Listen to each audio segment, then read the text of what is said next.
식민지 개척 의무를 위해 미지의 행성으로 달려간 커버넌트 호.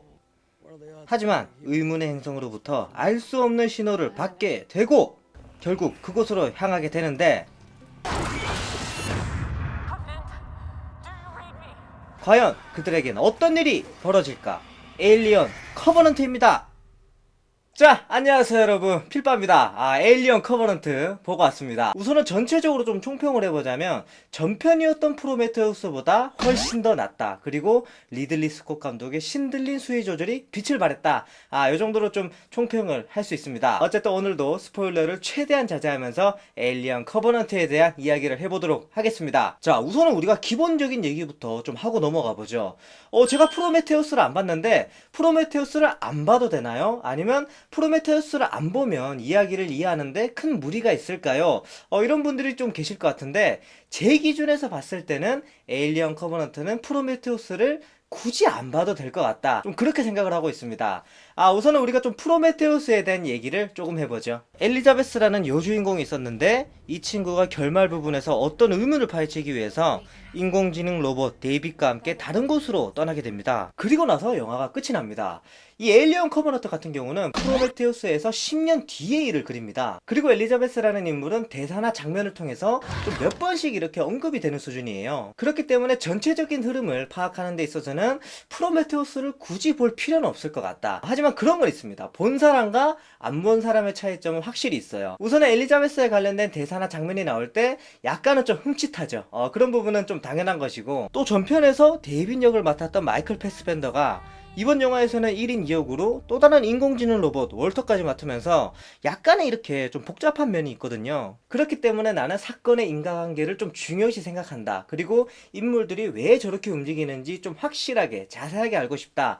그러신 분들은 프로메테우스를 보시는 게 좋을 것 같고, 아니면 나는 그냥 영화관 가서 극장 가서 좀 재밌게 즐기고 나올래, 그러신 분들은 굳이 프로메테우스를 안 봐도 전체적인 이야기의 흐름을 이해하는 데 있어서는 큰 무리는 없을 것 같습니다. 아니면 시간이 너무 없다 싶으면 필바의 에일리언 커버넌트 정리 영상을 보는 것도 굉장히 좋은 방법 중에 하나일 것 같네요. 자, 그리고 이번에 얘기할 것은 창조물과 피창조물에 관련된 이야기입니다. 일단은 우리가 감독 리들리 스콧에 대해서 먼저 얘기를 해보죠. 리들리 스콧 감독이 이 에일리언 프리퀄 3부작을 만든 이유는 간단합니다. 바로 자신이 1979년도에 만들었던 에일리언 1 이후로 속편을 맡았던 감독들이 에일리언 자체에 대한 이야기가 좀 많이 안 나왔다. 에일리언이 왜 만들어졌고 그 기원은 무엇인가, 이런 부분에 대해서 다루지 않았기 때문에 감독님이 직접 20세기 폭스를 찾아갔다고 하죠. 그러니까 내가 이 프리퀄 시리즈를 만들어서 그런 부분들을 확실하게 다루겠다, 그런 의도를 가지고 이 프리퀄 시리즈를 만든 거죠. 그렇기 때문에 1편이었던 프로메테우스에서는 창조물과 피창조물 사이에 이 오묘한 관계를 다루면서 약간은 몽환적인 분위기가 조성됐던 기억이 납니다. 혹자는 그래요. 이 영화를 두고 너무 산만하다, 도대체 무슨 얘기를 하는지 모르겠다, 그러면서 좀 호불호가 갈렸던 기억이 나는데, 하지만 리들리 스콧은 이 논제를 이번 에일리언 커버넌트에도 그대로 가져옵니다. 제가 이 영화에서 가장 인상적으로 봤던 장면은 바로 영화의 첫 부분이었어요. 인공지능 로봇 월터가 있고 그 월터를 만든 사람이 같이 있는 장면인데, 이 두 사람의 대화가 굉장히 흥미롭죠. 월터 같은 경우는 자신을 만든 사람한테 이런 질문을 던집니다. 나를 만든 사람은 당신인데 그렇다면 당신을 만든 사람은 과연 누구입니까?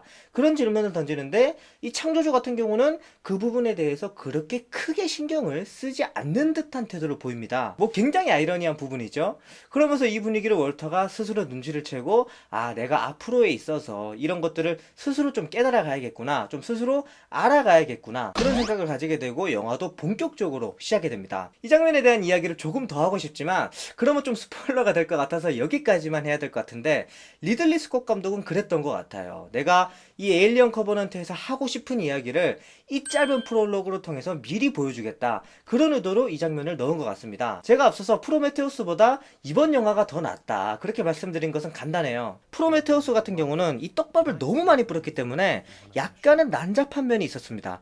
하지만 커버넌트는 비교적 간결하게 만들어졌고 또 이 논제에 대해서 본격적으로 접근을 하기 시작하거든요. 그렇기 때문에 영화를 보는 데 있어서는 좀 즐길 수 있지 않았나, 그런 생각이 들었습니다.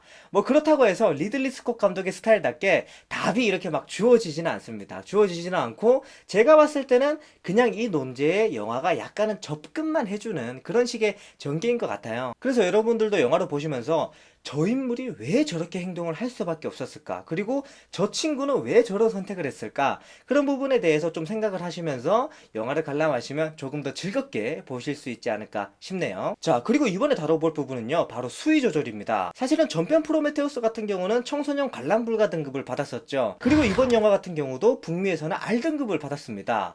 뭐 모르겠어요. 뭐 편집이 된 부분이 있는지 잘린 부분이 있는지 그런 건 모르겠지만 제가 에일리언 커버넌트를 보면서 느낀 점은 청소년 관람 불가 등급을 받았어도 전혀 무리는 없었다. 그런 생각이 좀 들었습니다. 뭐 예를 들어서 체스트 버스터라고 하죠. 가슴을 뚫고 튀어나오는 에일리언의 유충격인데 이 친구가 튀어나올 때 신체가 갈라지는 부분이라든지 아니면 피가 튀는 장면이라든지 그런 부분들이 좀 굉장히 자극적으로 묘사가 됩니다. 그런데 이것들이 한두 번이 아니에요. 뭐 영화 내내 이런 자극적이고 좀 무서운 장면들이 연달아서 나오는데 저는 좀 한편으로는 또 이런 생각이 들었습니다. 리들리 스콧 감독이 상업 영화를 어떻게 다뤄야 되는지 역시나 잘 알고 있구나. 왜냐면 에일리언이 이 인간을 죽일 때도 카메라 앵글을 굉장히 좀 묘하게 잡아줘요. 처음에는 에일리언의 시점 숏으로 사람에게 다가갑니다. 그리고 사람을 공격할 때는 3인칭 시점으로 다시 바뀌어요.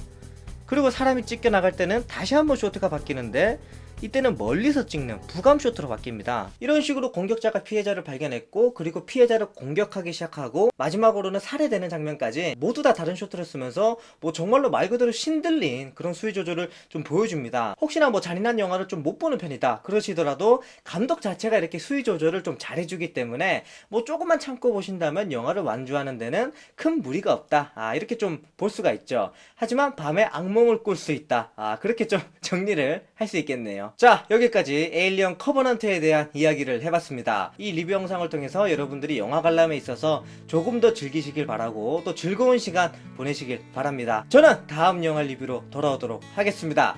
영상 재밌게 보셨으면 좋아요 눌러주시고 혹시나 저를 처음 보셨다면 구독 버튼 눌러주시면 감사하겠습니다. 저는 지금까지 필빠였습니다. 안녕!